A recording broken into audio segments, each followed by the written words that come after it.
Good morning, YouTube. Mr. Miz down at the tracks. And it's close to 5 in the morning on September 11th, 2025. 24 years ago today, I was a sophomore in college. And I got woke up by a roommate who informed me that a plane had just crashed into the World Trade Center. I got up, and he and I watched this, turned on the TV and saw the tower on fire. We then watched the second plane hit the second tower live. We saw then reports of smoke coming from the Pentagon, smoke coming from a field near a small town in Pennsylvania not far from where I live. Saw confirmation of a plane hitting the Pentagon, of a plane crashing in that field. I watched the first tower collapse live on national television. I went to see some other friends of mine, and we watched the second tower go down, again live on national television. Thomas Jefferson, principally, stated in the Declaration of Independence that the purpose of government is to protect the rights of its citizens. 9/11, to me, represented the greatest failure of government to do this in my lifetime. The only thing that I can think of that would come even remotely close to this would have been being in Pearl Harbor on December 7th, 1941, and watching that attack happen. And I was in ROTC at the time, and pretty much, about the moment the second plane hit the North Tower, I realized that I was not going to be serving in peacetime because of a substantial is way too mild a word, just a gross failure of government. Over the last week, we have seen the reaction to decades of failures of government. In England,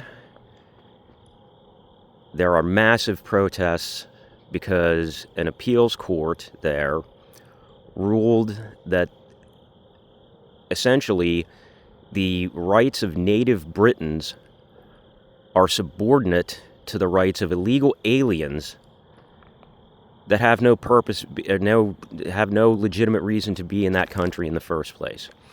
We saw a young Scottish girl having to pull out a knife and a hatchet to defend herself and her sister from predators.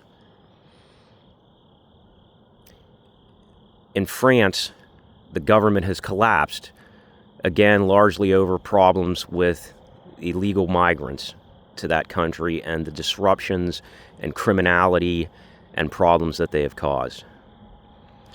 Closer to home, in Charlotte, North Carolina, a woman was brutally stabbed to death by what to all purposes was a raving lunatic who should have been in jail but was not.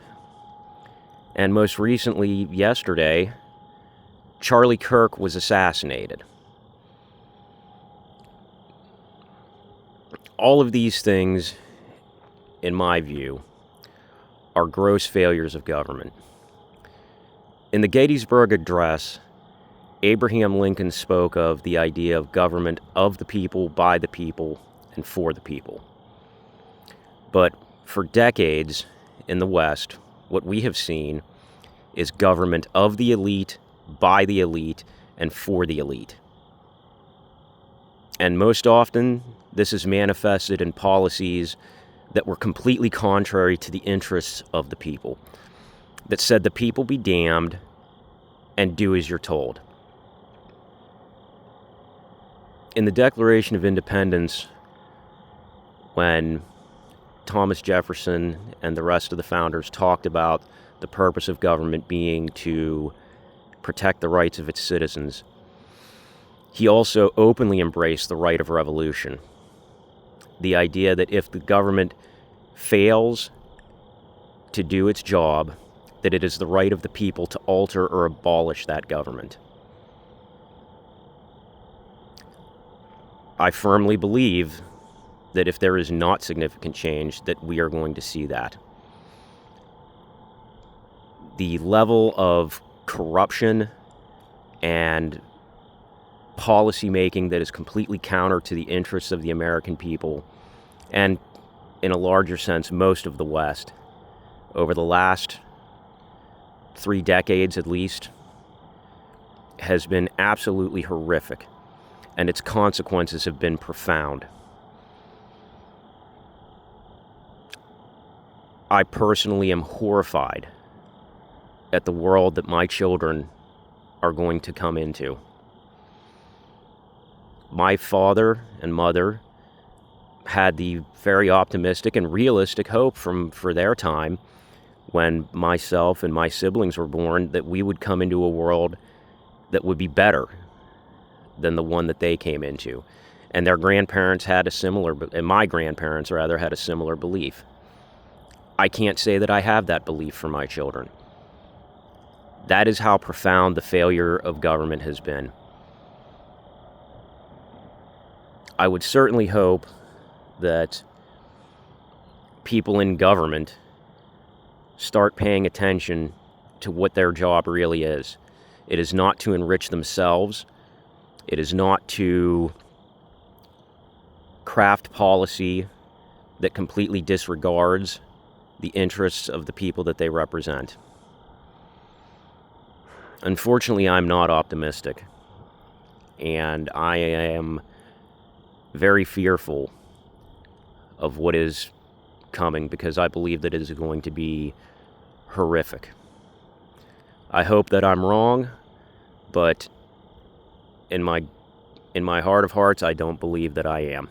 I think we are going to see horrendously bad things coming in this country. And I really, really just hope that my family and the people that I love and care for are able to come through it. Sorry to be a downer, but it's 9/11. If you're not thinking about how quickly the world can change and the consequences that can come from that, perhaps you should. That's Mr. Miz. Thanks, and I hope you have a better day than I'm having right now. Thanks. Bye.